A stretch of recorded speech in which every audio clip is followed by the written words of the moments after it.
Hello students, आज की class में आपका स्वागत है। पार्ट 4 उद्योग एक परिचय। बच्चों, पिछले वीडियो में आपने इस पार्ट को देखा था। आज इस वीडियो में हम इस पार्ट के प्रश्न उत्तर देखते हैं। प्रश्न पहला, अभ्यास के प्रश्न। रिक्त स्थानों की पूर्ति कीजिए। भारत खालिस्तान प्रधान देश है। भारत कृषि प्रधान देश है। उद्योग धंधे मानव, मशीन तथा खालिस्तान से संचालित होते हैं। उद्योग धंधे मानव, मशीन तथा बिजली से संचालित होते हैं। तीसरा, कुंभकार के लिए कच्चा माल खालिस्तान है। कुंभकार के लिए कच्चा माल मिट्टी है। मिट्टी से बने सजावटी सामान को खालिस्तान कहते हैं। मिट्टी से बने सजावटी सामान को टेराकोटा उद्योग कहते हैं। मिट्टी का घड़ा सुराही बनाना खालिस्तान का काम है। मिट्टी का घड़ा सुराही बनाना कुंभकार का काम है। ताना पर लगने वाला धागा खालिस्तान कहलाता है। ताना पर लगने वाला धागा कोरिया धागा कहलाता है। रेशम के कीड़े खालिस्तान के पेड़ पर पाले जाते हैं। शहतूत। कोकून को उबालने से पहले उस पर खालिस्तान लपेटा जाता है। कोकून को उबालने से पहले उस पर पहटा या पेस्ट लपेटा जाता है। प्रश्न दूसरा, प्रश्नों के उत्तर लिखिए। पहला, कच्चा माल क्या है? उद्योगों में कई वस्तुएं तैयार होती हैं। उन्हें तैयार करने के लिए जिन वस्तुओं की आवश्यकता होती है और जिनका उपयोग किया जाता है वह कच्चा माल कहलाता है या उन्हें कच्चा माल कहते हैं। दस्तकारी किसे कहते हैं? लोगों द्वारा बनाए जाने वाले सामानों को दस्तकारी का काम कहते हैं। बाजार किसे कहते हैं? बाजार किसी एक निश्चित दिन व निश्चित स्थान पर लगता है जहां पर बहुत सी वस्तुएं अपेक्षाकृत सस्ते दामों पर मिल जाती हैं। नदी किनारे की चिकनी मिट्टी से ही बर्तन व अन्य सामान क्यों बनाया जाता है? चिकनी मिट्टी चूंकि मुलायम होती है इसलिए कुंभकार उसे अपनी पसंद की आकृति सरलता पूर्वक दे सकता है। उसमें सूखने के बाद दरारें नहीं आती हैं, अर्थात बना हुआ सामान फटता नहीं है। चिकनी मिट्टी में रंग रोगन करना भी आसान होता है तथा रंग अधिक आकर्षक ढंग से उभरते हैं। इसमें शाइनिंग आती है। इसलिए कुंभकार कांप मिट्टी अर्थात चिकनी मिट्टी का उपयोग बर्तन एवं अन्य सामान बनाने में करते हैं। अगला प्रश्न है, मिट्टी के बर्तनों को बेचने के लिए क्या क्या तरीके अपनाए जाते हैं? मिट्टी के बर्तनों को बेचने के लिए 3 तरीके अपनाए जाते हैं। पहला है स्वयं कुंभकार द्वारा। कुम्हार स्वयं अपने बनाए हुए बर्तनों व सामानों को निकटतम बाजार में ले जाकर बेचते हैं। इसमें सारा मुनाफा कुंभकार को ही होता है। आसपास के लोग कुंभकार के घर पर ही आकर अपनी आवश्यकता की वस्तुएं ले जाते हैं। दूसरा है बिचौलियों द्वारा अर्थात मीडिएटर द्वारा। बाजार में कुछ फुटकर विक्रेता होते हैं जो स्थायी रूप से दुकान लगाते हैं। वे इन कुंभकारों से आकर मिट्टी के बर्तन व अन्य सामग्री खरीद कर ले जाते हैं। यह स्मरणीय है कि वे बिचौलिए बर्तन के कम दाम देते हैं क्योंकि वे उसमें अपना मुनाफा और सामान को लाने ले जाने का दाम भी जोड़ते हैं। इस तरीके से कुंभकार को कम लाभ होता है। हाँ, इतना अवश्य है कि उसे बाजार की खाक नहीं छाननी पड़ती, घर बैठे ही सामान बिक जाते हैं। तीसरा है सरकार द्वारा। सरकार द्वारा भी इन सामानों की बिकवाली के लिए समय समय पर प्रदर्शनी, जगार, मेला, महोत्सव आदि का आयोजन किया जाता है जिसमें इन सामग्रियों के अच्छे दाम मिल जाते हैं। हमारा छत्तीसगढ़ मिट्टी के सामान एवं इसी प्रकार की प्रदर्शनी के लिए प्रसिद्ध है। अगला प्रश्न है, कुंभकार के काम में किस तरह के परिवर्तन आए हैं? अपने शब्दों में समझाइए।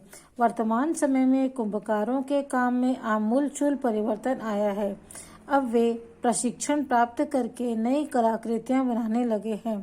परंपरागत बर्तन एवं खिलौनों के अतिरिक्त सजावट के समान आकर्षक वस्तुओं के निर्माण से उन्हें अत्यधिक लाभ हुआ है। शहरों में भी उनके द्वारा निर्मित साजो सामान की विशेष मांग है। अब यह एक उद्योग का रूप ले चुका है जिसे टेराकोटा उद्योग कहते हैं। इनके द्वारा निर्मित हांडी, पोरा, बैल, कलात्मक एवं सजावटी सामान, गमला, झाड़, फानूस, लैंप, घंटी, घोड़ा, हाथी, हिरण, मुखौटे आदि जगार उत्सव व अन्य हाट बाजारों में खूब बिकने लगे हैं। वे अब अत्याधुनिक यंत्रों की सहायता से उत्पादन करते हैं। अगला प्रश्न है, बुनकर परिवार को कोसा फल कहाँ से प्राप्त होता है? बुनकर परिवार को कोसे के लिए शहतूत तथा इसी तरह के अन्य पेड़ों पर रेशम के कीड़े पालते हैं। कीड़ों की इल्लियां शहतूत के पत्तों को खाकर अपने चारों ओर अपनी लार से धागों के रूप में एक खोल तैयार करती है। इस खोल को कोसा फल या कोकून कहते हैं। इसी कोकून से रेशम के धागे तैयार करते हैं। ठेकेदारी पद्धति में ठेकेदार द्वारा कच्चा माल, कोसा व अन्य सामग्री उपलब्ध कराया जाता है। अगला प्रश्न है, बुनकर कोसे का कपड़ा किस प्रकार बनाता है? उत्तर, जब भोला को बड़े व्यापारी से कपड़ा बनाने का ऑर्डर और कोसा फल भरा बोरे के साथ धागा मिला तो वह उसे लेकर घर आया। दूसरे दिन उसकी पत्नी ने अच्छे कोसे फल को छांटकर उस पर पहटा अर्थात पेस्ट लगाया और उसे एक मिट्टी के बर्तन में उन फलों को 1 लीटर पानी में 10 ग्राम कपड़ा धोने वाला सोडा मिलाकर उबालने के लिए चूल्हे पर चढ़ा दिया। 2-3 घंटे उबलने के बाद उसे साफ पानी में इतना धोया कि ऊपर का चिपचिपा पदार्थ पूरा निकल गया और कोसे का धागा निकालने लायक बन गया। कोसे के सुखाकर उसे गीले कपड़े में लपेट कर रख दिया। दोपहर को धागा निकालने का काम शुरू हुआ। पेस्ट को निकालने के बाद 5 कोसे के फल एक प्लेट में रखकर एक एक धागा निकाले और उसे अपनी जांघ पर एक साथ रगड़ कर नटवा पर धागा लपेटने लगी। दूसरे दिन नटवे पर लपेटे धागे को चरखे की मदद से बॉबिन पर चढ़ाया गया। अब भोला अपने करघे पर कोसा का धागा बांधा और बुनाई के लिए बाना तैयार किया और शुरू हो गया कपड़ा बनाने का काम। भोला को एक थान कपड़ा बुनने में 6 से 8 दिन का समय लगा। इस प्रकार भोला का परिवार के लोगों ने कपड़ा तैयार किया। अगला प्रश्न है, छोटा व्यापारी क्या क्या काम करता है? बड़े व्यापारी इन छोटे व्यापारियों को ऑर्डर देते हैं। छोटे व्यापारी स्थानीय बुनकरों से संपर्क कर उन्हें कम दाम में कपड़ा बुनने का ऑर्डर देते हैं। साथ ही एडवांस में पैसे, कोसा फल एवं धागे देता है। जब कपड़ा तैयार हो जाता है तो वे उसे बड़े व्यापारी तक पहुंचा देते हैं और उनसे कमीशन लेते हैं। इस प्रकार छोटे व्यापारियों को इससे दोहरा लाभ तथा बुनकरों का शोषण होता है। अगला प्रश्न है, यदि कोसा उद्योग से छोटे व्यापारी हट जाएं तो बुनकरों के काम में क्या परिवर्तन आएगा? छोटे व्यापारी अर्थात बिचौलिए बड़े व्यापारियों को और बुनकरों के बीच की कड़ी है। वह दोनों को लाभ पहुंचाने का झांसा देख करके खुद दोहरा लाभ कमाता है।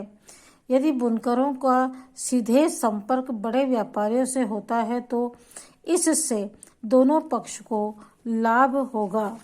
बुनकरों को उसी काम में का अधिक पारिश्रमिक मिल जाएगा, जिससे काम के प्रति उनका उत्साह बढ़ेगा और उत्पादन में भी वृद्धि होगी। अधिक आय से बुनकर आर्थिक रूप से सक्षम हो सकेंगे तथा नए मशीनों का उपयोग भी कर सकेंगे। साथ ही कलात्मक विकास के लिए प्रशिक्षण भी ले सकेंगे। इससे उनकी कार्य क्षमता व गुणवत्ता में वृद्धि होगी।